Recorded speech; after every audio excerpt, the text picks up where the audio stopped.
Olá pessoal, tudo bom? Vamos dar continuidade com mais um módulo aqui do nosso curso, de odontologia hospitalar. Na prática, a teoria é outra, né? A gente já viu diversos conteúdos aqui, desde alguns meses atrás. A gente já viu a parte de estrutura física do hospital, a própria parte de definição de odontologia hospitalar, né? Já vimos os exames hematológicos, exames complementares, exames de imagem, já discutimos sobre algumas condições cardiológicas, condições hematológicas, pacientes com diabetes, né? Então a gente está avançando cada vez mais no nosso curso, né? O último assunto aí que discutiu sobre, com a professora Clarissa, sobre laserterapia, né? Então, assim, é um assunto que vai contribuir muito também com o nosso assunto de hoje, tá certo? Então, qual vai ser o tema da nossa conversa de hoje?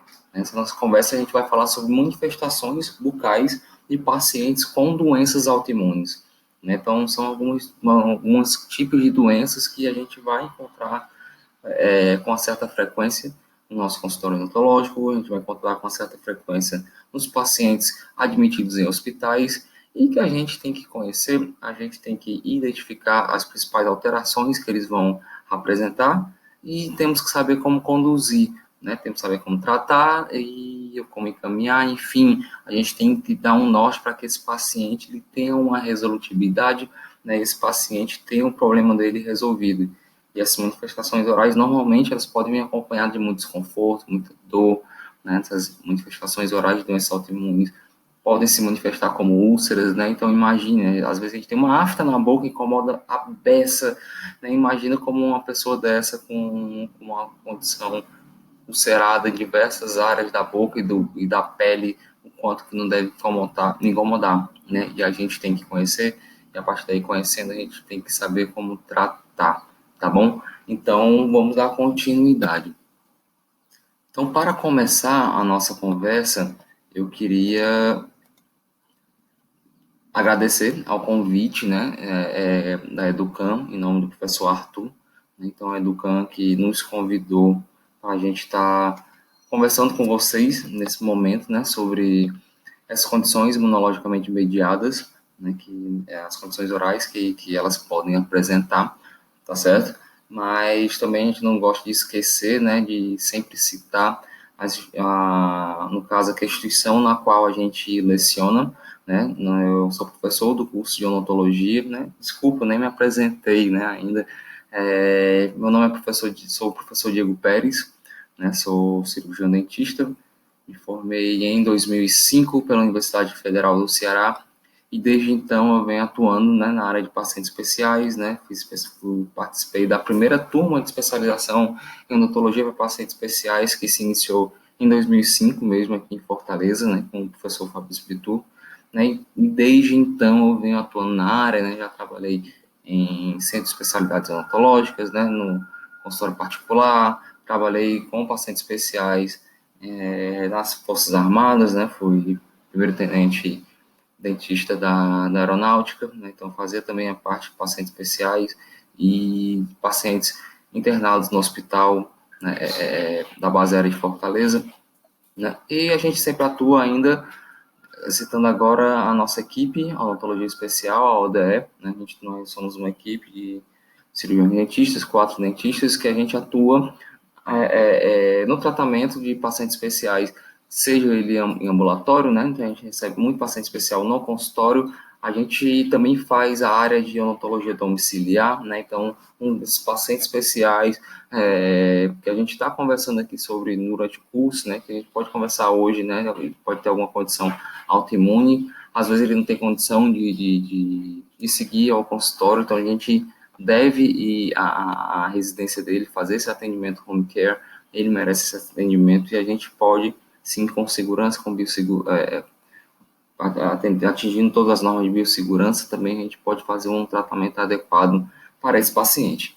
E lembrando que caso ele não consiga, né, as condições clínicas dele não permitam que ele faça esse atendimento domiciliar, a gente vai levar para o hospital, né? Então, os conhecimentos desse curso, né, também vai servir bastante para que a gente leve esse nosso paciente especial do domicílio ou do consultório para um nível hospitalar, e fazer um procedimento mais seguro, né, com melhor qualidade de controle, de avaliação de sinal vital, né? E normalmente a gente pode fazer esses procedimentos também dependendo da necessidade, sobre sedação, sobre anestesia geral, tá certo? Então, esses são nossos agradecimentos, né? À Educan, ao professor Arthur, ao Centro Universitário Cristos, onde a gente leciona, e a nossa equipe Odontologia Especial. E também, só fazendo me siga, né, nas redes sociais, @Dr. Diego Pérez, né, no Instagram, pra gente, de vez em quando a gente posta algum conteúdozinho, né, com embasamento científico, né, faz alguma discussão de artigo, e é legal, siga a gente lá, tá bom?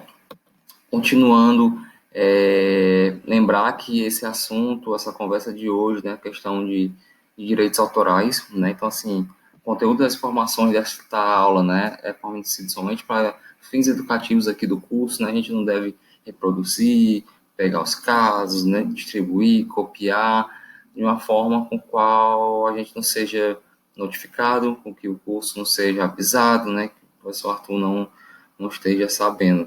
Tá certo? Então, é a questão realmente de direitos autorais, né? Temos alguns casos clínicos, né, com imagens de pacientes, a gente tem que respeitar, tá certo? Sempre seguindo as normas éticas, né? Porque tudo que a gente está passando aqui é para a gente conversar, para a gente crescer junto, para a gente aprender junto, tá certo? E é por isso que a gente está fazendo esse pequeno aviso nesse momento.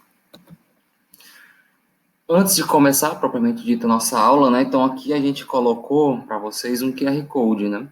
Não é live da quarentena, mas é um QR Code na qual, se vocês pegarem o celular de vocês e apontarem aí para a tela, vocês vão ter a oportunidade de acessar uma pasta minha do Dropbox com a maioria dos artigos que a gente citou, que a gente estudou e que a gente teve como referência para montar essas nossas conversas, tá certo? Então, por favor, peguem o celular, apontem aí para o QR Code que vocês vão ter acesso a diversos artigos científicos com o tema de doenças autoimunes, de manifestações orais de doenças autoimunes.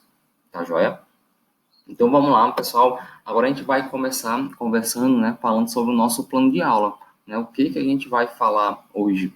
Né? Então a gente vai conversar fazendo uma breve introdução, tá certo? Para situar, né, como é que é a realidade, né, dessas condições autoimunes, né, a frequência que ela acontece, como é que a gente vai encontrar no nosso ambulatório ou no nosso consultório. A partir daí eu também vou querer fazer uma breve revisão sobre histologia, tá certo? Uma revisão sobre a mucosa oral. A partir do momento que a maioria dessas condições, elas vão afetar peles e mucosas, a gente tem que conhecer como é que é microscopicamente estas condições, né? Até porque a maioria dos diagnósticos diferenciais das doenças imunologicamente mediadas na cavidade oral, elas vão se dar por exames histopatológicos ou por imunofluorescências diretas, né? E a partir daí é importantíssimo que a gente conheça, né, todas as peculiaridades dessa mucosa oral, suas camadas, né, suas classificações, né, junções, vai ser importante. Então, por isso que a gente vai fazer essa breve revisão.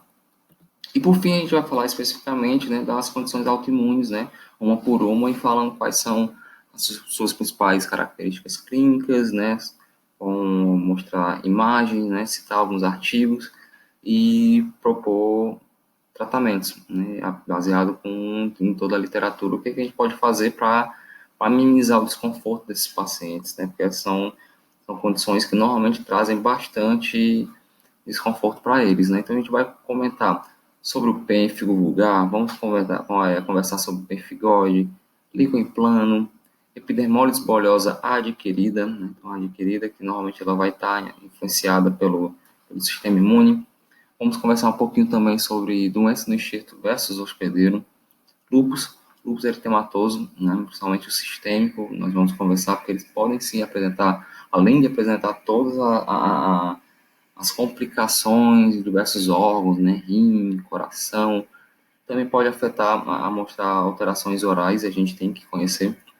Vamos conversar também sobre o síndrome de Sjögren e, por fim, com o eritema multiforme, seja essa forma maior ou menor, tá bom? Então, essas condições autoimunes foram que nós escolhemos para a gente conversar, para discutir quais são as suas principais características gerais, intraorais e extraorais, tá bom? Então, vamos lá. Então, como introdução, né, as doenças autoimunes, elas são bem prevalentes, tá certo? Então, assim, de acordo com esse artigo, né, ele mostra que de 5 a 7% da população ocidental, elas vão apresentar alguma condição autoimune, né? Então, assim, trazendo que são 5 a 7%, né, dessas pessoas. Então, assim, cerca de quase 300 milhões de pessoas no mundo, né, já que pode considerar essa população geral de 7 bilhões de pessoas, né? Então, assim, cerca de 300 milhões de pessoas vão ter alguma condição autoimune, tá certo? E essas 300 milhões de pessoas têm dente, têm boca, têm desconforto, né? E mais cedo ou mais tarde elas vão ter a necessidade de uma avaliação odontológica. Então, a partir do momento que esses pacientes terão a necessidade de avaliação odontológica, eles vão chegar para a gente, né? E a partir do momento que eles chegam para a gente tem que conhecer as suas principais características, a gente tem que conhecer quais são as principais doenças que vão acometer a cavidade oral, e a partir daí a gente vai poder tratar e lidar com esses pacientes, tá bom? O que seria a autoimunidade, né? Então, a maioria dessas condições são devido à falha na autoimunidade, né? Então, imunidade, né? A gente lembrar das nossas células, né? O nosso sistema imune, ele identifica as nossas células, né? Como sendo self, né? Próprias. Né? Então, elas sabem, reconhecem, essa célula aqui é própria, é nossa, né? Não vamos fazer nada com ela, vamos proteger ela. Pô, você é do nosso, é do nosso grupo, né? Não vamos fazer nada com você, não. Ninguém mexe com você, né? Então, o sistema imune é aquele cara que defende todo mundo, né? Aquele cara mais forte que sempre tenta defender o mais fraco, né? Fazendo uma comparação meio brega, né? Então, assim, o sistema imune vai lá e reconhece qual é o dele, né? Os deles, né? Você é do meu grupo. Ninguém mexe com você e nem eu mexo contigo. Então, esse seria o sistema imune. Mas ao mesmo tempo, o sistema imune ele vai lá e reconhece quem não é da galera dele, né? Ele reconhece quem é do lado B, né? Ele vai lá, opa, você ali não é, você é não self, você não é dos nossos não, você não é próprio não. Ou se você não é dos nossos, eu não vou, eu vou para cima de você. Né? Eu não vou deixar você mexer com quem é meu, não vou deixar você mexer com quem é próprio. Né? Então, o sistema imune tem essa capacidade. Então, a partir do momento que ele reconhece os não self, ele reconhece os que não são próprios, ele parte para cima, né? Ele serve como defesa nesse momento. Só que às vezes a gente pode ter uma falha no quê? Uma falha na regulação desse sistema imune. Então, quando a gente tem essa falha na regulação do sistema imune, né, essas células podem passar a identificar células do próprio corpo como sendo não self, como sendo não próprias, né? Então, a partir do momento que eles não reconhecem, né, essas células, né, passam a ter essa falha no sistema imunológico, né, nessa autotolerância, né, passa a não tolerar mais as células próprias, o sistema imune passa a ter respostas contra o próprio corpo, contra órgãos, né, e contra os tecidos. Então, a partir daí, né, com a partir do momento que o sistema imune passa a agir contra as próprias células, os próprios órgãos, a gente pode ter repercussões sistêmicas. E a partir daí é o momento na qual as doenças autoimunes surgem, tá certo? Quando ocorre essa falha, né, na autotolerância. Tá certo? A gente tem diversos tipos de doenças autoimunes, né? A gente tem tiroidite Hashimoto, diabetes tipo 1, lúpus eritematoso sistêmico, a gente tem artrite reumatoide. Então, a gente tem mais de 100 tipos de doenças autoimunes. E todas elas ocorrem por quê? Porque em algum momento há uma falha, né, nessa autotolerância, né? Há uma falha nas células do sistema imune na qual elas deixam de reconhecer estas células como sendo self, como sendo própria, e passam a identificar elas como estranhas. O sistema imune também, rapidamente só para citar, né, ele também tem a capacidade de identificar, às vezes, quando há uma alteração na própria célula, na célula self, né, na célula própria, né, então, por exemplo, quando ocorre alguma modificação tumoral, né, então o sistema imune ele tem capacidade de identificar que células do próprio organismo se modificaram, né, então, e a partir daí elas tiveram alguma alteração, então ele pode também agir contra células tumorais, né, então, assim, é uma importante qualidade do sistema imune também, tá certo? Então, como a gente acabou de definir, a gente estava falando, né, doença autoimune é qualquer condição que tem origem numa reação imunitária anormal, né, na qual o corpo vai atacar uma parte normal do seu próprio organismo, exatamente como a gente já comentou, né, uma falha nessa identificação do sistema imune contra as células próprias, tá certo? Então, quando tem essa falha, a gente vai ter a doença autoimune, né? Então, e essas doenças autoimunes, elas podem, além de apresentar, né, diversas manifestações sistêmicas, né, atingir órgãos, né, atingir pele, eles também vão ter diversas alterações orais, né? Então, essas alterações orais a gente vai ter que identificar, né, elas vai um grupo heterogêneo de lesões podem aparecer, né, e normalmente essas lesões vão aparecer porque o sistema imune ele vai ter alguma resposta contra proteínas presentes principalmente no epitélio oral, tá certo? Então, a partir do momento que tem esse ataque a proteína do epitélio oral, vai, a partir daí, aparecer essas lesões na cavidade oral.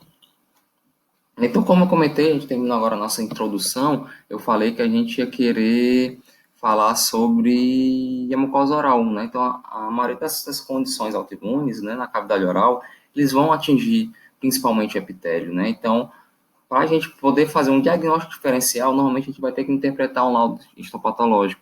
E a partir daí a gente tem que ter um conhecimento básico, pelo menos, de como essa mucosa oral é, histologicamente falando, tá certo? Então, vamos começar a fazer essa breve revisão sobre histologia da mucosa oral. Né? Então, lembrar que a boca, né, ela é revestida, né, toda a cavidade do nosso corpo é revestida por um epitélio, tá certo? E na nossa boca, no caso, a classificação do nosso epitélio é um epitélio estratificado pavimentoso, tá certo? Então, o nosso epitélio tem diversas camadas, né? A gente vai já comentar no slide da frente quais são as camadas que o nosso epitélio oral tem, mas ele inicia-se numa camada basal, né? Uma camada mais abaixo, que está em contato íntimo com o tecido conjuntivo, que essa camada basal seria a camada germinativa, né? Então, a partir daí, né, essas células elas vão se proliferarem e gerar todas as células presentes dentro do epitélio.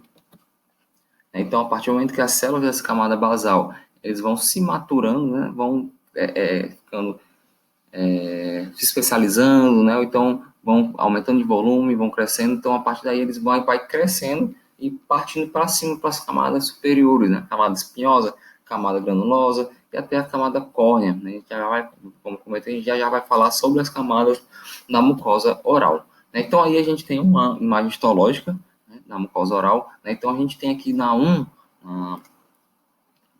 aqui, né, então a gente tem aqui a marcação 1, o que seria a lâmina basal, ou então a membrana basal, né? Então, o que seria a lâmina ou membrana basal? Seria justamente, né, essa área, essa fina camada, né, de proteínas, né, de colágeno, que faz esse contato entre o tecido conjuntivo e o tecido epitelial propriamente dito, tá certo? Então, essa fina camada, ela é chamada de membrana basal ou lâmina basal, tá certo? A gente vai ver que algumas condições autoimunes, né, vão atingir aí, né, exatamente na membrana basal, né, e aí vai ser um excelente preditor da gente fazer um diagnóstico diferencial, tá certo?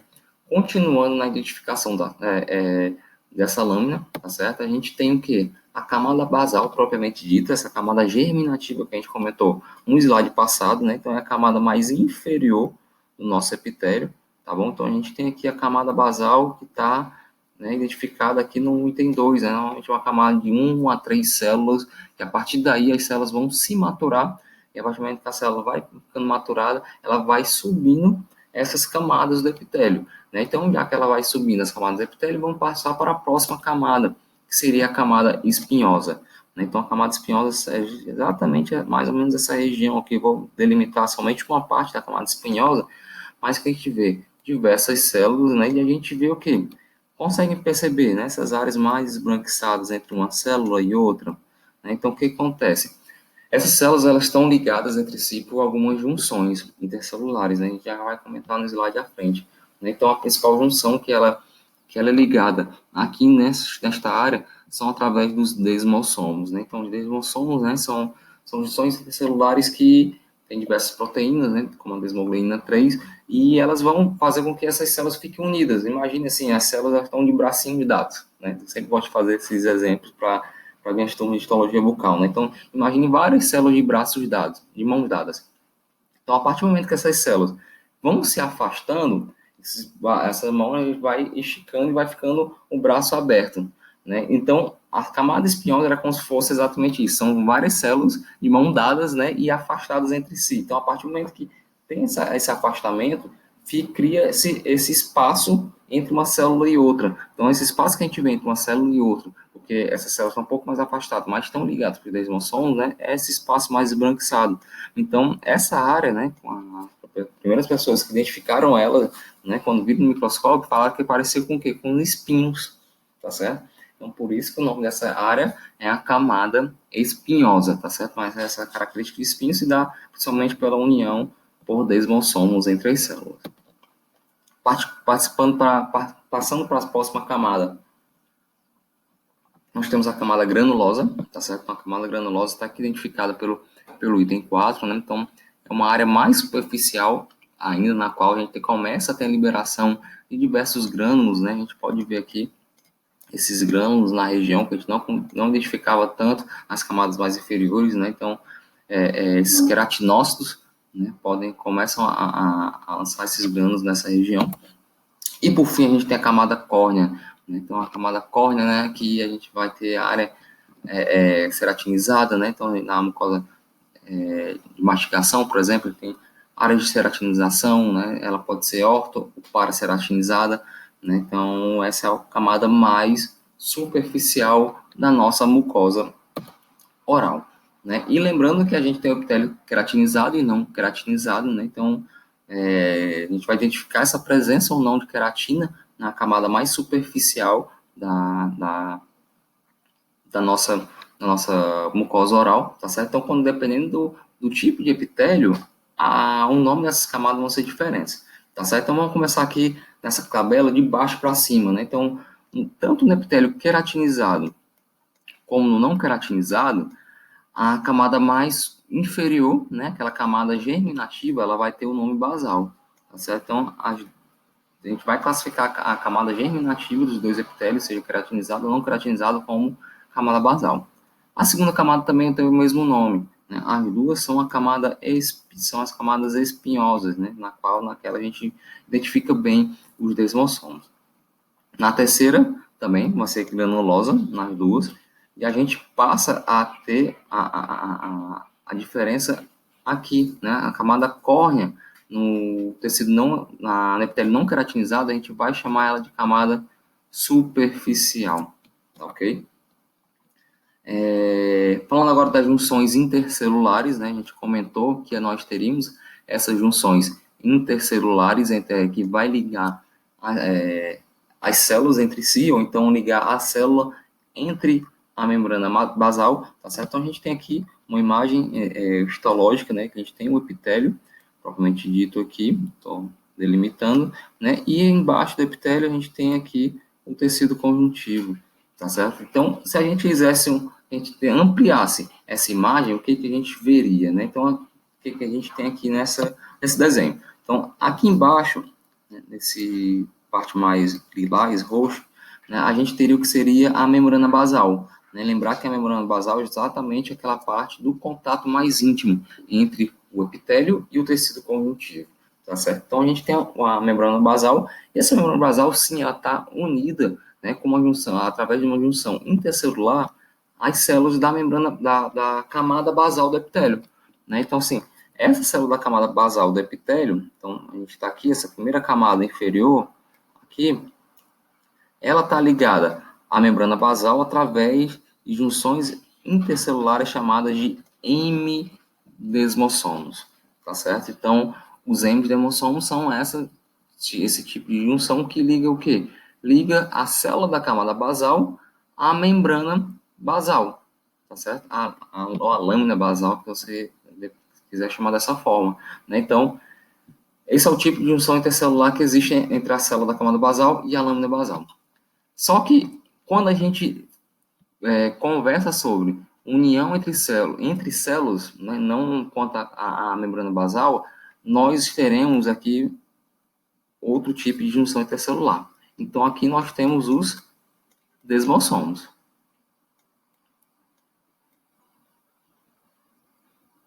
Então, os desmossomos são esse tipo de junções intercelulares que vão ligar as células do epitélio entre si, tá bom? Então, a gente tem aqui nesse desenho, né, a gente tem vários desmossomos. E nós vamos ter algumas condições imunologicamente mediadas, como, por exemplo, o pênfigo vulgar, que ele vai agir exatamente aí, atacando um tipo de proteína presente no desmossomos. Outras condições, né, já adiantando na nossa conversa de hoje, né, por exemplo, o pemphigoide ele não vai atuar no M-desmossomo, ele vai vir aqui embaixo, ele vai vir aonde? No M-desmossomo. Então, o pemphigoide ele vai atingir aqui o M-desmossomo, né, que faz essa ligação entre a membrana basal e a camada basal, tá certo? Então, por isso que eu acho importante a gente ter essa conversa antes, né, sobre mucosa oral, porque vai ser importantíssimo para a gente conseguir fazer um diagnóstico diferencial a partir do momento que a gente lê um laudo histopatológico, tá bom? Então, aqui, exemplificando mais uma vez a nossa camada espinhosa, né? Então, a gente já delimitou naquele outro slide, tá bom? E nós temos a lâmina própria, né? A lâmina própria é o próprio tecido conjuntivo que está abaixo do epitélio da mucosa oral. Então, na lâmina própria, a gente tem diversas células, né? A gente tem fibroblastos, macrófagos, mastócitos, neutrófilos, eosinófilos, nós temos vasos, nós temos inervação, né? Então, é tudo isso que está exatamente abaixo do epitélio, tá certo? Então, aqui a gente consegue ver bem a lâmina própria, o epitélio, né? A gente vê aqui a lâmina basal, desculpa, a camada basal, né? Normalmente 1 a 3 células, e aqui por cima a gente vê a camada de ceratina. E por fim, nessa parte da nossa revisão, lembrar que a nossa mucosa oral ela é dividida em mucosa de revestimento, tá certo? Então, por exemplo, a mucosa aqui na região que vai. Me deu um branco agora, poxa, é a região enfim, né, a mucosa de revestimento, a mucosa mastigatória, né, que vai estar um palato duro, né, responsável que vai estar tendo a maior parte do impacto da mastigação, e a mucosa especializada, né, a mucosa especializada mais a parte de língua, tá certo? A gente vai papilas gustativos, né, estão presentes na mucosa especializada, né, mucosa mastigatória, palato duro, né, gengiva, né, e a nossa mucosa de revestimento, tá certo? Mucosa jugal. Como é que não vem na mente uma palavra mucosa jugal, né, pessoal? Né? Quando dá o exemplo de mucosa de revestimento, né? Efeitos da quarentena, né? Vamos lá. Então, a gente já fez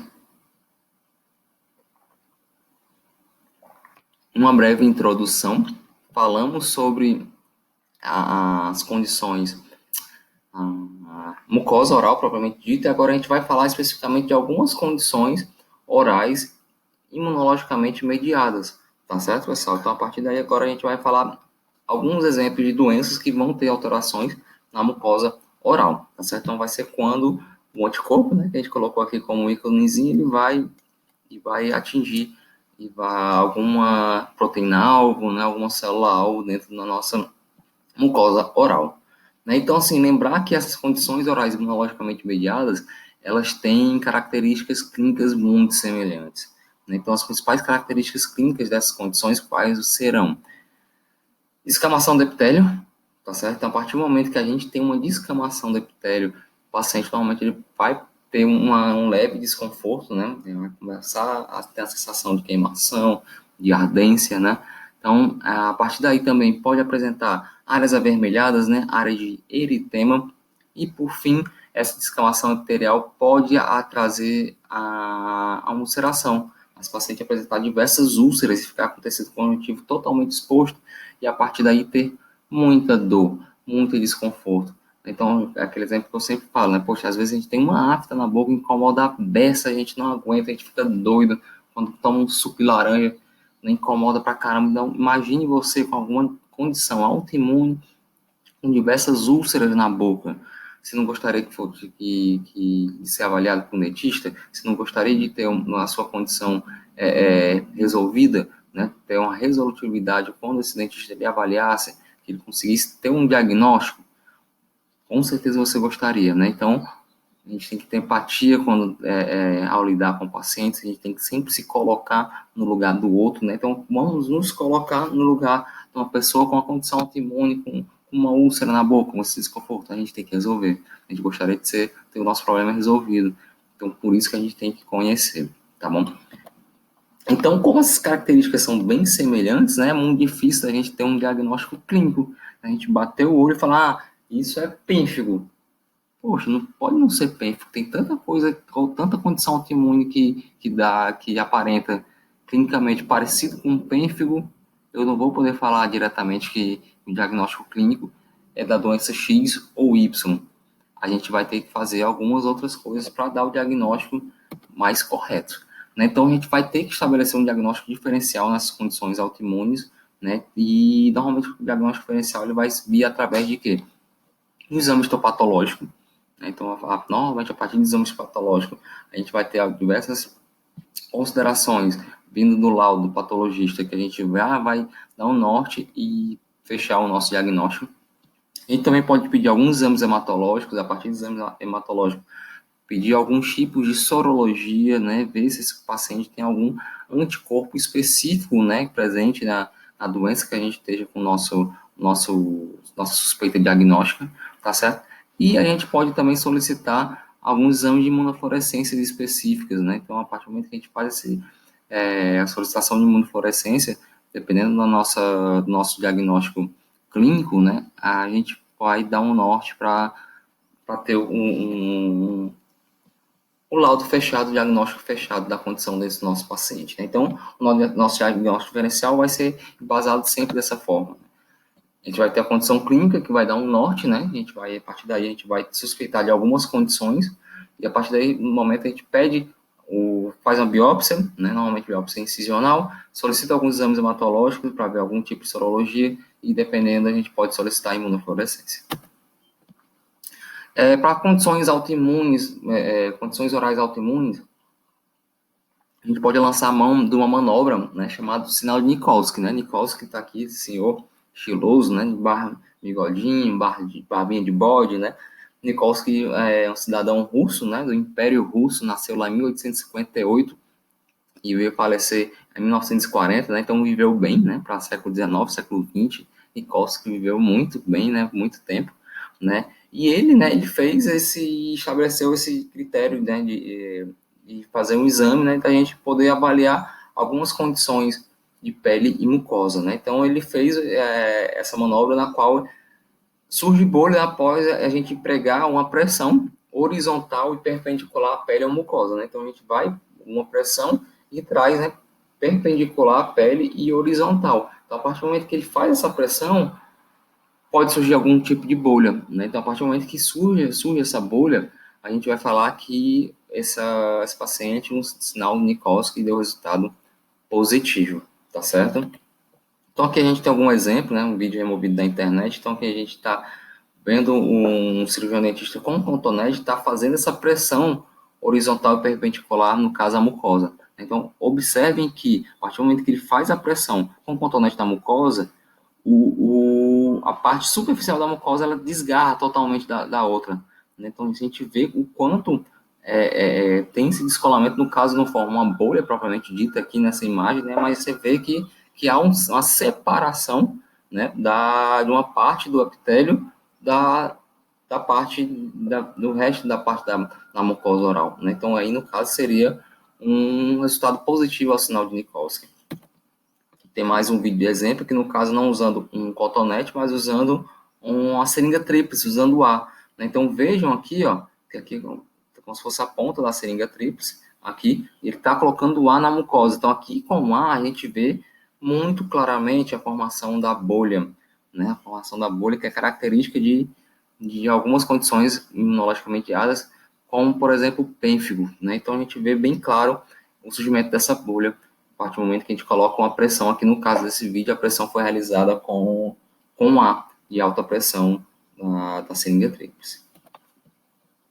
Então, essa seria mais ou menos a imagem histológica, né, de alguma condição que tenha um sinal de Nikolsky positivo, né? Então, a gente vê que há totalmente um descolamento, né? Então, veja essa área aqui, né, que houve esse descolamento do epitélio do resto da lâmina própria, do tecido conjuntivo, né? Então, a partir do momento que há esse descolamento, a gente pode fazer um diagnóstico diferencial para definir qual a possibilidade do diagnóstico clínico que esse paciente pode estar apresentando, né? Então, vejam todo esse descolamento, né, do epitélio do tecido conjuntivo. Então, a gente vai conversar hoje sobre algumas condições autoimunes, tá certo? Então, eu escolhi algumas condições, como, por exemplo, o pênfigo vulgar, o pemfigoide, o líquen plano, a epidermólise bolhosa adquirida, a doença do enxerto versus hospedeiro, lúpus eritematoso, síndrome de Sjögren e o eritema multiforme, né? Então, essas serão as condições autoimunes nas quais nós iremos conversar agora.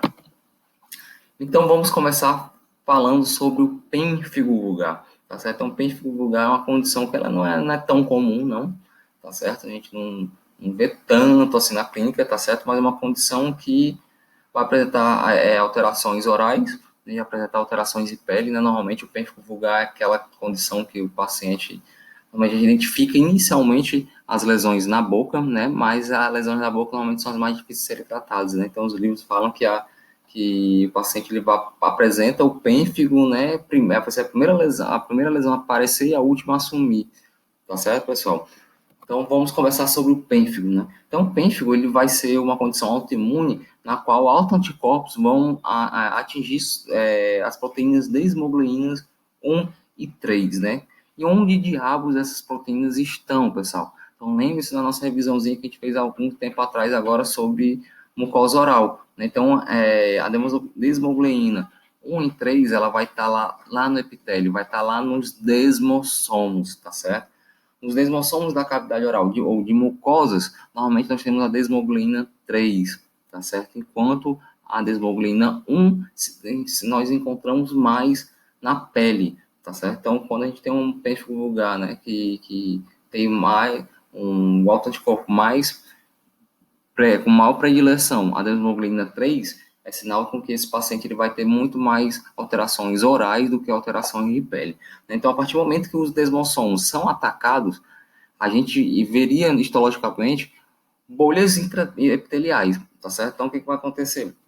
Essas células que são unidas através dos desmossomos, né, elas vão perder essa união. Então, a partir do momento que elas perdem a união, a gente vai ver essa fenda, essa bolha dentro do epitélio, tá? Então, como se dá um ataque contra o desmossomo e o desmossomo liga célula epitelial a célula epitelial, liga queratinócito com queratinócito, essa falha, essa fenda, vai ser intraepitelial, tá certo? Então, normalmente, esse paciente ele vai ter úlceras, né? Vai levar a ulcerações, e a partir do momento que nós temos úlceras, nós temos dor.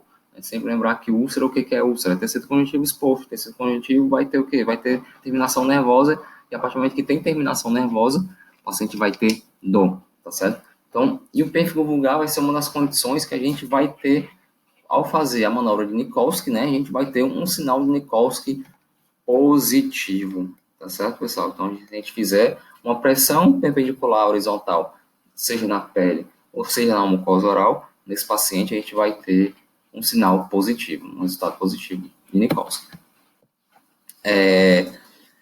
O pênfigo vulgar ele é mais comum em adultos, né, na faixa de 50 anos, né, não tem predileção por gênero, né, então acomete igualmente tanto homens quanto mulheres, né, e como eu já comentei, as lesões orais elas vão surgir, vão aparecer antes das lesões cutâneas, né, então é aquela coisa, o paciente normalmente ele vai ter uma queixa inicial na boca, ele vai para o consultório falando que o paciente que está sentindo desconforto, está sentindo uma ardência, né, que está aparecendo aftas, normalmente ele fala que é afta, né, porque vai aparecer úlceras, né, ele aciona como afta, doutor, tá toda hora aparecendo afta, tá incomodando muito. Então, normalmente, as lesões de boca serão as que nós vamos identificar primeiro. Então, a partir daí, depois começa a aparecer algumas lesões em pele, tá certo? Então, aqui um esquema, né, que a gente pegou de um vídeo da internet, né, mas assim, é um desenho da nossa mucosa oral, né, que a gente já discutiu agora um bocado sobre ela, né, que a partir daqui a gente tem as nossas união celular, né? Então a gente tem aqui o nosso epitélio, né, então a gente tem aqui embaixo como se fosse a camada basal, essa linha fina aqui embaixo seria a membrana basal, e os ceratinócitos todos ligados entre eles, né? Através aqui a gente tem uma ampliação dessa ligação através dos desmossomos, né? Então os desmossomos, nós temos diversas proteínas aqui, mas uma delas é a desmoglina 3. Então no pênfigo vulgar, os anticorpos eles vão vir aqui exatamente nessa união. Vão vir aqui e vão destruir a desmoglina 3. A partir do momento que a desmoglina 3 é quebrada, essas células elas não conseguem mais ficar unidas. Elas se separam e formam essas fendas intraepiteliais. Então aqui a gente tem, a gente consegue ver uma imagem histológica bem clara dessa fenda intraepitelial. Então a gente tem aqui embaixo a lâmina própria, né, no caso do tecido conjuntivo. A gente tem aqui a camada basal. A camada basal está ligada à membrana basal através do quê? Dos M-desmossomos. Então, no pênfico vulgar, os autoanticorpos eles não atacam os M-desmossomos. Né? Então, a gente vai ter essa camada basal aqui unida com a membrana basal e unida ao tecido conjuntivo. Né? Então, o pênfico vulgar ele vai atacar os desmossomos, que são essas uniões, né, entre as células que estão no meio do epitélio. Então, a gente vê aqui, olha a fenda, né? É uma fenda no meio do epitélio. A gente vê que há essa separação entre as células, justamente porque os desmossomos foram atacados. Então, aqui a gente tem um caso clínico, né, que chegou para a gente na nossa época de pós-graduação. Né? Então, essa senhora veio para a gente se queixando de desconforto, de ardência e que aparecia aftas. Né? Então, nesse momento que a gente fez o exame oral, a gente identificou essas áreas atróficas, né, em mucosa jugal, tá certo? Na qual a paciente relatava desconforto, né? E a gente fez a biópsia. Né? Então, na biópsia, o laudo histopatológico veio dessa forma, né? Então, seção histológica de mucosa revestida de epitélio pavimentoso estratificado, exibindo paraceratose, ok? Acantose, tá certo? Então, o que seria a acantose? A acantose é exatamente isso, quando a gente vê essas células separadas no epitélio, né? Quando há essa separação entre os desmossomos, fica as células soltas, perdidas ali naquela fenda. Né? Então, aí, no caso, seria a acantose.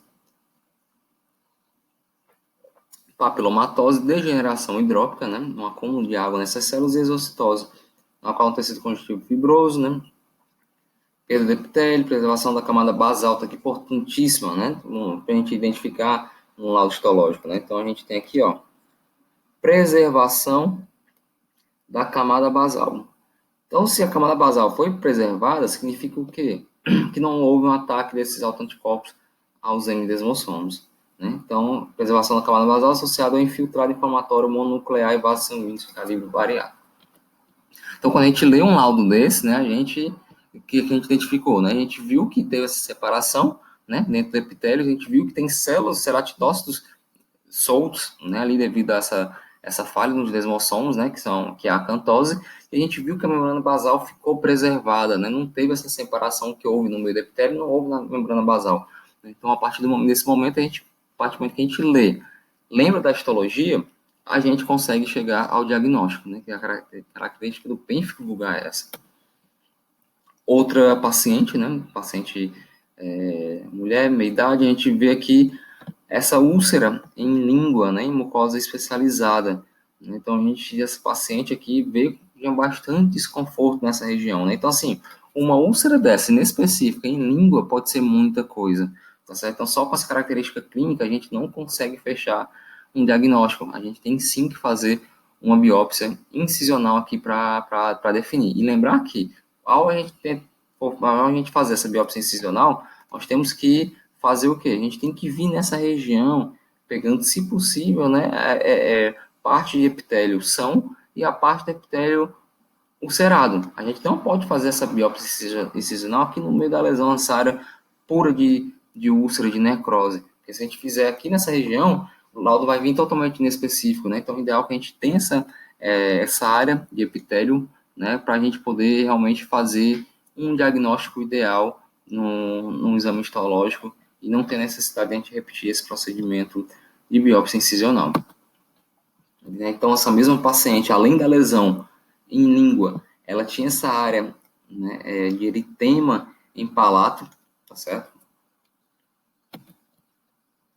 Mais um caso aqui, né? Então, mais um paciente com áreas ulceradas, né? Áreas de eritema, até de sangramento em língua, né? Em ventre de língua e em mucosa jugal, né? Então, vejam, né, que o pênfigo vulgar ele não tem uma área específica predileta de aparecer na boca, não, né? Então, aqui a gente já viu em língua, em palato, né? Então, a gente já viu o quê? Nas 3 tipos de mucosa. Mucosa de mastigação, palato, mucosa de revestimento, mucosa jugal, agora tô lembrando, né? Mucosa jugal, um branco, né? Da quarentena, mas mucosa jugal e mucosa de especializada na língua, tá certo? Outras condições, né? Então a gente vê aqui, né? Em gengiva inserida, né, até lembrando como se fosse uma gengivite descamativa, né? Provavelmente, às vezes, essas lesões, pessoal, o paciente passa a ter desconforto, não consegue higienizar, e às vezes ela vai vir até ter uma infecção secundária por cândida, né? A gente pode ver aqui nesse paciente. Então, em alguns casos, a gente tem que entrar com uma medicação, né, no caso, antifúngicos tópicos, né, inicialmente nesses pacientes, né? Então, a gente vê aqui esse paciente com alteração em gengiva inserida, né, em região anterior superior e em lábios também. Então, aqui a gente mostrou para vocês, né, condições orais, né, em diversas áreas da boca que o pênfigo vulgar pode vir a apresentar. Mais um caso, né, a gente vê aqui, ó, região mucosa jugal também, né, mais próximo do rebordo, né, e aqui também já vindo da mucosa quase chegando em gengiva inserida. Então, sempre dessa forma, né? Áreas atróficas, áreas de eritema e áreas de úlcera, vindo a ter muito desconforto. Né? Mas o paciente, então, esse aqui já estava no estágio de ter lesões orais e lesões de pele. Né? Então, esse paciente, ó, lesões em mucosa jugal, lesão em palatum e lesões aqui em membros superiores, né? A gente vê essas áreas, né, ulceradas, né, que formam essas crostas, né, necróticas, né, que o paciente ele tem que vir a tratar. Então, por isso, normalmente, esse paciente ele é acompanhado por um dermatologista. Então, esse paciente ele pode vir apresentar essas condições estorais, né, normalmente, pele e mucosa em geral pode estar vindo apresentando, né, então o paciente vem nessa região de braços, de cotovelos é muito comum, né, em mucosa genital também não é incomum o paciente apresentar essas áreas ulceradas, né, então assim, normalmente a lesão do pênfigo vulgar, né, o paciente ele não consegue identificar muito a fase de bolha, tá certo? Essa fenda intraepitelial que acontece, né? Normalmente o paciente não identifica, porque é muito rápido, porque como ela acontece no meio do epitélio, fica muito fina essa camada superficial que protegeria para a gente identificar a bolha propriamente dita, né? Então, principalmente na cavidade oral, o paciente não vai chegar para você falando, que aparece uma bolha na minha boca. Não, normalmente ele não vai falar assim, porque essa bolha normalmente se rompe muito rápido, porque esse epitélio fica muito fina, porque essa fenda intraepitelial que surge, ela deixa essa parte mais superior das camadas espinhosa, né, granulosa e córnea bem mais fina, tá certo? Então, quanto aos aspectos histopatológicos do pênfigo, né, então a gente tem os ceratinócitos acantolíticos, né, então a acantose que vinha naquele laudo, né, então a gente vê aqui, ó, essas células separadinhas, né, então essas células mais arredondadas que ficam soltas, né, esses ceratinócitos passam a ser chamados de células de Tizank, tá certo? Além disso, como a gente já comentou aqui desde o começo, né, há essa fenda intraepitelial, né, então tem esse espaço vazio dentro do epitélio, a gente vê aqui, ó, bem claro que a membrana basal está preservada, né, a camada basal, desculpa, a camada basal está preservada aqui, tendo a comunicação, a junção do M-desmossomo junto à membrana basal, tá certo? E essa separação se dá dentro do epitélio. Além disso, a gente tem um infiltrado inflamatório crônico, um conjuntivo, tá bom? Então aqui a gente vê bem claro, nessa fenda intraepitelial bem definida, tá certo? Então, olha o tamanho da fenda. A gente vê as células separadas aqui dentro, né? Então a gente vê a acantose, né? Então as células de Zanck. E a gente vê esse infiltrado inflamatório característico aqui no tecido conjuntivo. Muitas vezes a gente tem que, para a gente fechar o diagnóstico, é necessário a imunofluorescência, né? Então aqui no caso a gente tem uma imunofluorescência direta. Então a imunofluorescência direta, ele vai marcar, né, as células onde teria, principalmente da camada espinhosa, né? Porque como o pênfico vai atuar nos desmossomos, né, vai ser ali mais que a gente vai ver essa área de coloração, né? Então a gente tem que ver aqui na imagem toda essa área, né, bem corada, né, devido à imunofluorescência direta, tá bom? Então, para a gente ter um resultado adequado na imunofluorescência, né, a gente tem que ter um tecido perilesional íntegro, né, então por isso a importância que eu comentei de vocês. E quando a gente for escolher a área de fazer uma biópsia incisional, a gente escolher uma área que tenha tecido são com tecido lesional. Então, a partir do momento que a gente tem essas duas áreas e a gente tem essa comunicação, né, essa área perilesional adequada, o patologista ele vai conseguir dar um laudo da melhor maneira possível, tá certo? Então, na imunofluorescência direta vai ter esse depósito, né, da superfície dos queratinócitos, justamente porque esses autoanticorpos vão estar agindo ali contra a desmoglina 3, né, no caso da mucosa oral, e na imunofluorescência indireta, né, através da coleta de sangue, a gente consegue ver alguns autoanticorpos específicos no pênfilo. E como tratamento, né? Então, como nós iríamos tratar o pênfigo vulgar? Né? Então, normalmente, o tratamento dessas lesões, né, normalmente vai ser através de corticoides. Né? Então, sempre como são alterações, né, imunologicamente mediadas, né, o tratamento vai ser fazer uma imunomodulação. Né? Então, inicialmente, essa imunomodulação inicia com corticoides. Né? Então, os pacientes passam a tomar corticoides, né, em altas dosagens e cronicamente. Então, lembrando que a partir do momento que esses pacientes, né, fazem esse uso de corticoides crônicos, né, eles vão ter diversas outras condições, como, por exemplo, você pode apresentar diabetes, supressão adrenal, osteoporose, né, vai ter maior probabilidade a desenvolver infecções, né, então a gente tem que ficar atento a essas complicações, né, que a partir do momento a gente pode ter a partir daí um paciente com pênfigo e diabético, né? Um paciente com pênfigo ou qualquer outra condição autoimune e osteoporose.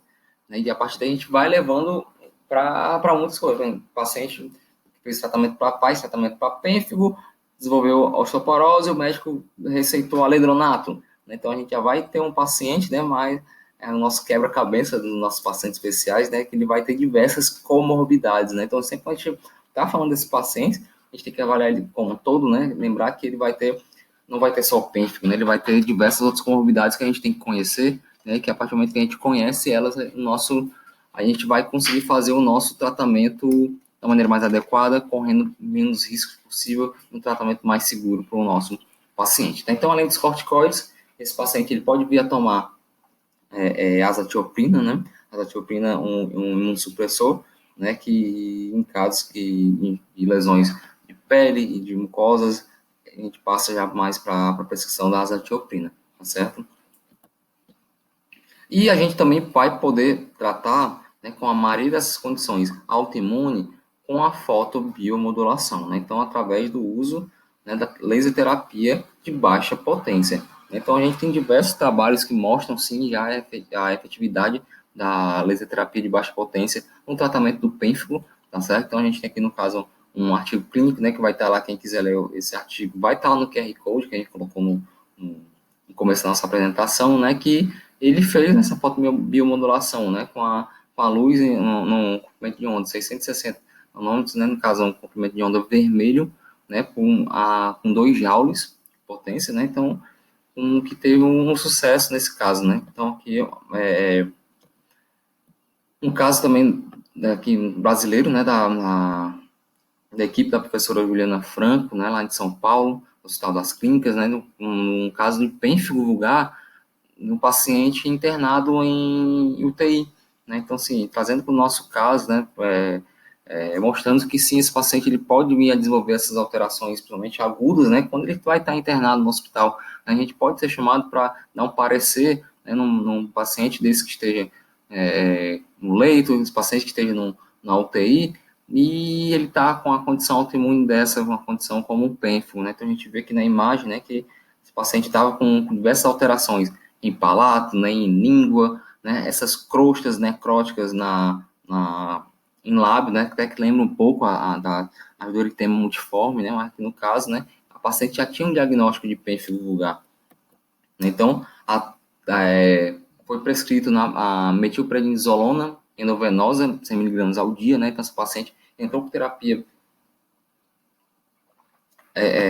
de corticoides endovenosos, né, para diminuir para fazer essa imunomodulação, mas além disso foi feita a fotobiomodulação também, né, foi utilizado o laser de baixa potência, né, tanto na luz vermelha como infravermelha, com a potência de 2 a 4 joules por ponto, né, foi feito 4 segundos de aplicação e 1 centímetro entre os pontos, né, então a gente vê aqui, né, olha a diferença, né, vou voltar o slide para a gente ver como estavam aquelas áreas necróticas, né, de crostas no lábio, né, alterações em língua, em palato, e olha como está, né, depois de uma semana, né, a gente tem aqui embaixo mostrando que essas imagens são depois de uma semana, né, então uma melhora considerável nesse paciente, né, esse paciente, imagine, né, o paciente já está em UTI, debilitado, né, e está com essas úlceras na boca, né, então assim, bastante complicado, né? Então a gente mostra o quanto a odontologia pode estar atuando, diagnosticando, prescrevendo dentro dos hospitais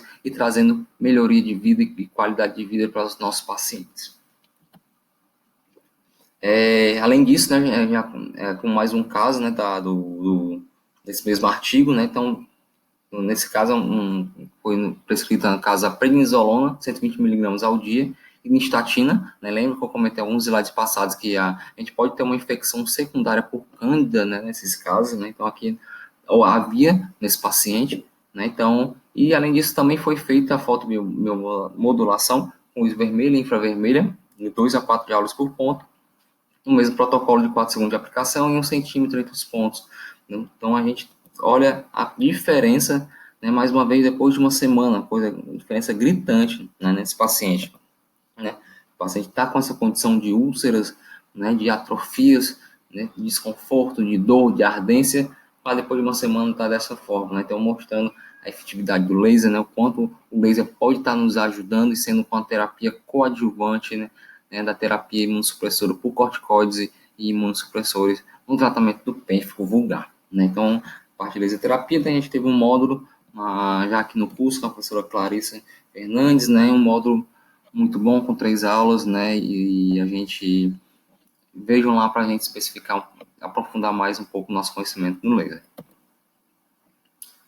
E o pênfigo também ele tem uma outra apresentação, no caso do pênfigo paraneoplásico, né, então o pênfigo paraneoplásico, né, normalmente ele vai estar associado a alguma outra neoplasia, né, normalmente a leucemias, linfomas, então o paciente ele vai ter alguma neoplasia, no caso principalmente maligna, e a partir daí ele também vai apresentar o pênfigo. Então às vezes a gente dá até o paciente, ele, antes de ter alguma queixa, né, da neoplasia propriamente dita, ele passa a ter a apresentação oral do pênfigo paraneoplásico. Então, às vezes, a gente dá o diagnóstico do pênfigo paraneoplásico, o pênfigo paraneoplásico vai nos guiar para o diagnóstico da neoplasia propriamente dita. Né? Então, ocorre uma reação cruzada entre os componentes do epitélio, né, e também da membrana basal, né, e no exame histopatológico a gente vai encontrar essas fendas intraepiteliais, então fenda epitelial propriamente dita, né, e um quadro de mucosite liquenoide. Né, então a gente tem aqui, né, comentando mais uma vez, que no pênfigo paraneoplásico, normalmente a cavidade oral vai ser a primeira a ser acometida, tá certo? Então às vezes a gente pode, e a partir do momento que nós, cirurgião dentista, né, ao fazer uma avaliação em domicílio, né, em consultório, no hospital, e após um parecer nosso, a gente pode chegar à conclusão do pênfigo paraneoplásico. Lógico, no mesmo momento a gente tem que informar a equipe médica, né, para ver, né, para fazer uma busca, né, de uma possível alteração neoplásica nesse paciente, tá bom? Então, a gente terminou a primeira condição autoimune, né, a gente falou de pênfigo, né, agora a gente vai falar sobre o pemphigoide da membrana mucosa, tá certo? Seria a nossa segunda condição de hoje. Então, o pemphigoide da membrana mucosa, né, então a gente lembrar, sempre que a gente vê algum nome que a gente não identifica bem de primeira, né, a gente sempre gosta de falar para a gente tentar identificar, ver se ela tem sufixos ou prefixos, né, então o pemphigoide a gente tem um sufixo aqui, né, o sufixo oide, né, que vem do grego, né, então o que quer dizer o sufixo oide? Significa semelhança, parecido, né, então quando a gente tem uma alteração chamada de pemphigoide, significa que é uma alteração que lembra, que parece, que se assemelha ao pênfigo, tá certo, pessoal? E o pemphigoide da membrana mucosa, ele tem alguns sinônimos, né? Então, a gente pode ver na literatura por aí, ele ser chamado de pemphigoide cicatricial, né? Porque ele pode, após ter sua regressão, né, ficar com algumas cicatrizes, né, principalmente em áreas oculares, né? Ou então pode ser chamado de pemphigoide benigno de mucosa, né? Então, quando você ler pemphigoide da membrana mucosa, pemphigoide cicatricial ou pemphigoide benigno de mucosa, nós estamos falando da mesma condição clínica, tá bom? Então, o pemphigoide, ele é mais comum do que o pênfigo vulgar, tá certo? E só que nesse caso, né, os autoanticorpos eles vão contra a membrana basal, tá certo? Né? Então, ele vai ter, diferentemente do pênfigo, que a gente tinha a fenda, a bolha intraepitelial dentro do epitélio, aqui não, a gente vai ter uma fenda abaixo do epitélio. Por quê? Porque o pemphigoide ele vai lá no hemidesmossoma, enquanto o pemphigoide ele ataca os desmossomas, tá certo? Então, como formar uma bolha, né, se a gente fizer a manobra de Nikolsky, um sinal de Nikolsky, ele também vai ser positivo, alguns livros falam que é um falso positivo, tá certo? Mas, porque não é uma bolha dentro do epitélio, né? É uma bolha abaixo do epitélio.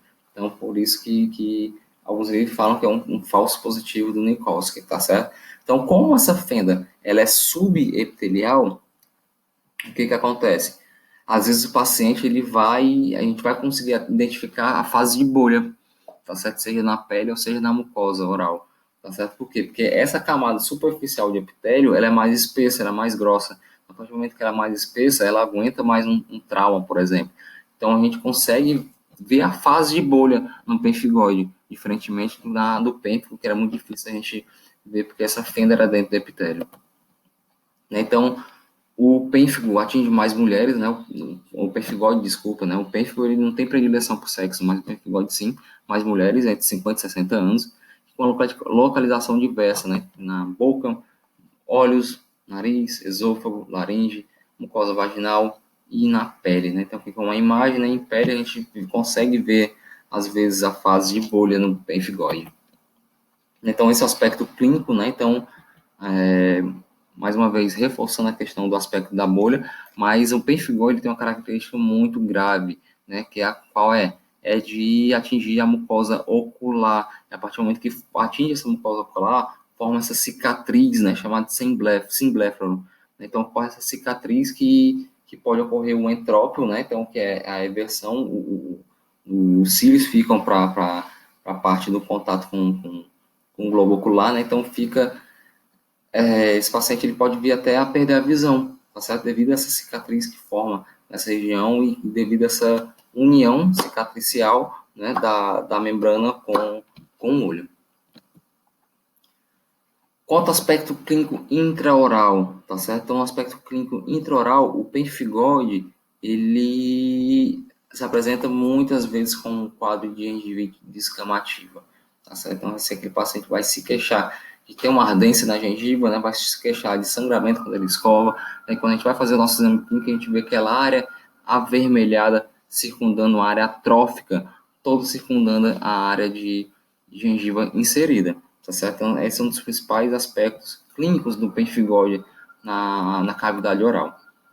Então, aqui a gente vê essa área de gengiva descamativa nesse paciente em região de palato, tá certo? Ele não tinha na vestibular, mas a gente vê aqui, ó, bem característico nessa área, esse aspecto de gengiva descamativa, né? Então, aqui, ó, mais uma vez a gente vê nessa região aqui, esse paciente que veio ao serviço de estomatologia na nossa época de pós-graduação. Então, aqui do lado oposto. E quando, como a gente já comentou, quando a gente faz o exame histopatológico, né, a gente vê essa fenda subepitelial. Então, a gente vê aqui, ó, tecido conjuntivo, todo o epitélio, e há aqui, ó, a falha, a fenda abaixo do epitélio. Né? Então, a gente vê que o que aconteceu? Os autoanticorpos atingiram os M-desmossomos que ligam o quê? A camada basal até a membrana basal, e a partir do momento que isso aconteceu, há o descolamento. Tá bom? E vejam o quanto é espesso, né, esse epitélio. Né? Então, o fato desse epitélio ser espesso permite com que a gente observe as bolhas no pemphigoide, tá certo? Como no pênfico, não. No pênfico, essa fenda era aqui no meio. Então, a partir do momento que a gente tinha a fenda no meio, no pênfico, a bolha é mais difícil a gente observar, tá bom?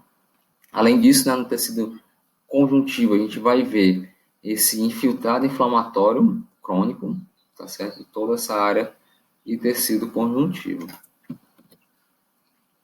Na imunofluorescência, a gente vai ficar identificado exatamente nessa região entre a lâmina basal e o epitélio, tá certo? Exatamente a questão dos M-desmossomos. E quanto ao tratamento do pemphigoide, né? Então, o tratamento do pemphigoide ele vai ser bem semelhante, né, à questão do pênfigo, né? Então, a maioria dessas condições autoimunes vão ser tratadas dessa forma, né?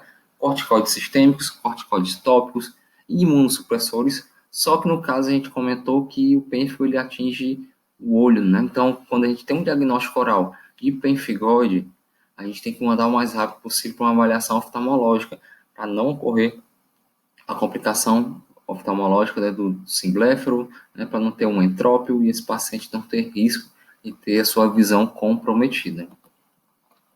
Além disso, mais uma vez, a gente pode lançar a mão da fotobiomodulação, né, no pemphigoide, né? Então a gente tem um artigo, né, aí que mostra, né, uma regressão considerável, né, no quadro clínico, né, de área atrófica, né, área eritematosa em palato, né, que o paciente se queixava de ardência e de dor, né, que depois da fotobiomodulação, esse paciente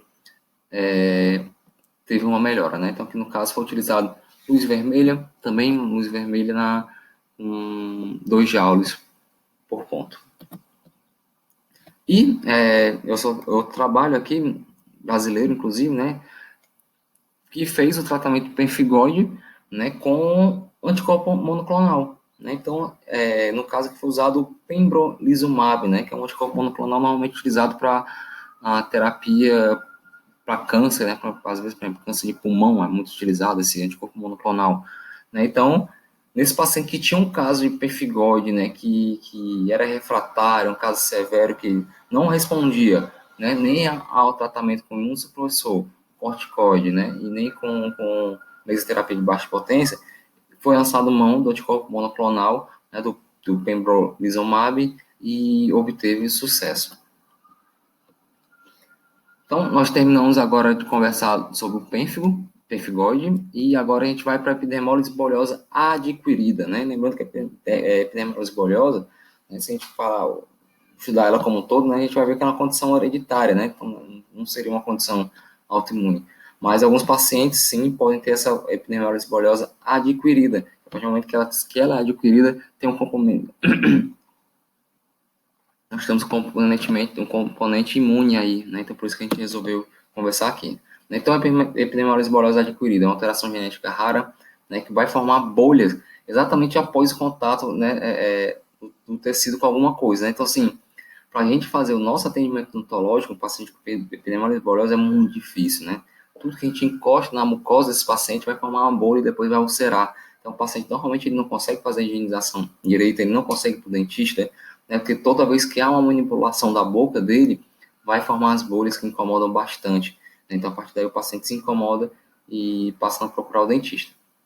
Então, na adquirida, são formados autoanticorpos, né, contra essas células basais, né, somente contra colágeno do tipo 7.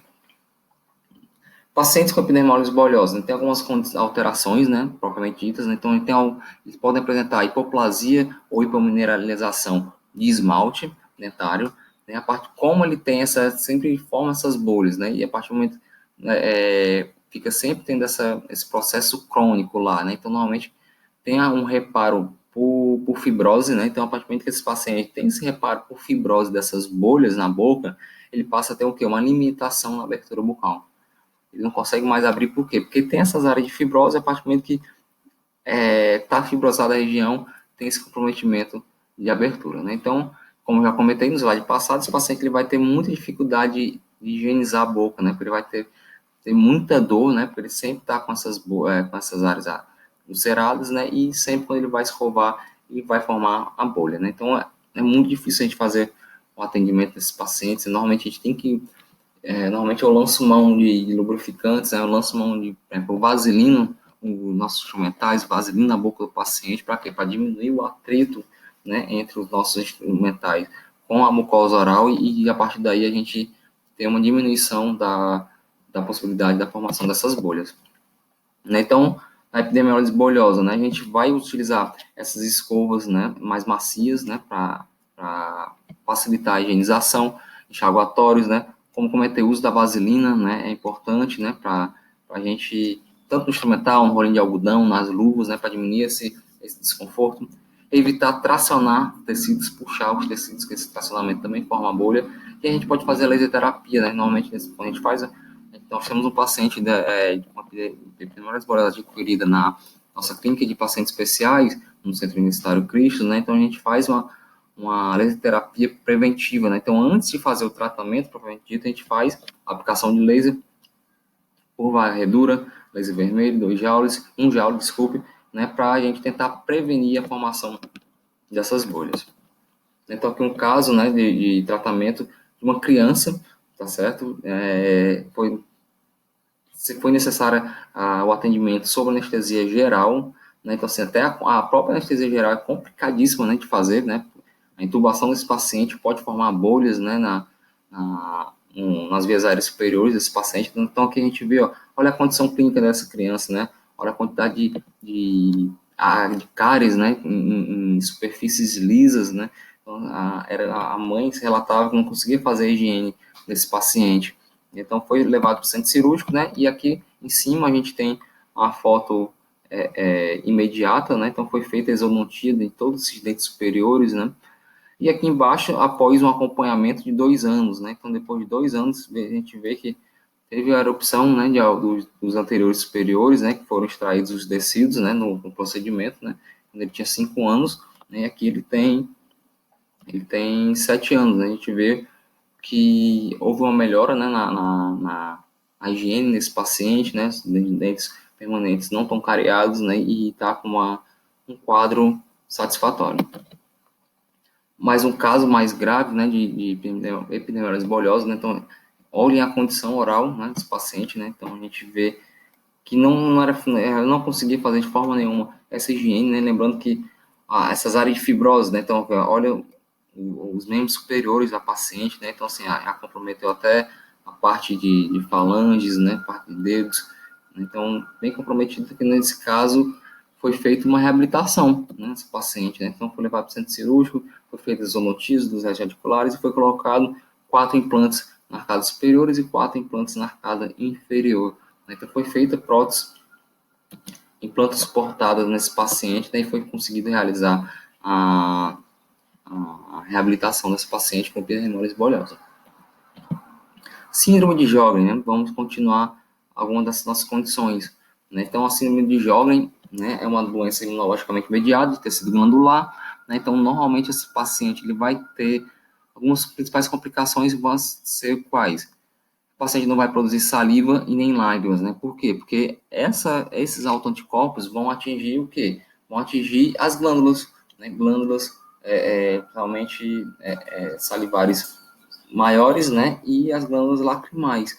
Então, esse paciente ele não vai ter lágrima, não vai ter saliva, né? Então, já antecipando, esse paciente vai ter que repor, né, fazer reposições, né, saliva artificial, ou então colírios que simulem também a lubrificação ocular.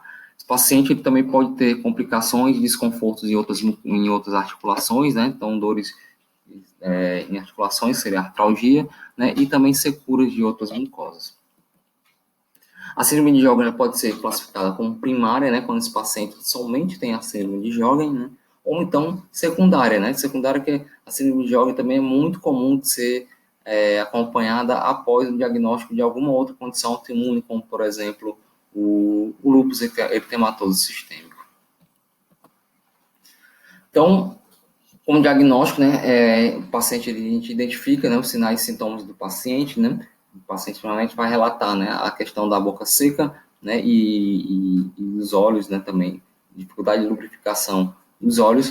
A partir daí a gente pede alguns exames laboratoriais, né, fator reumatoide, anti-SSA, FAN, né, que são bem características de alterações autoimunes, e é necessário também, é muito utilizado hoje em dia, a gente fazer a biópsia de tecido salivar, né, então a gente faz muito biópsia de lábio inferior, né, faz uma biópsia, remove cerca de 1,5 centímetro de tecidos, né, perpendicular aqui no lábio inferior, que a partir do momento que leva para o exame histopatológico, né, vê-se um infiltrado linfocitário nessas glândulas salivares menores do lábio inferior.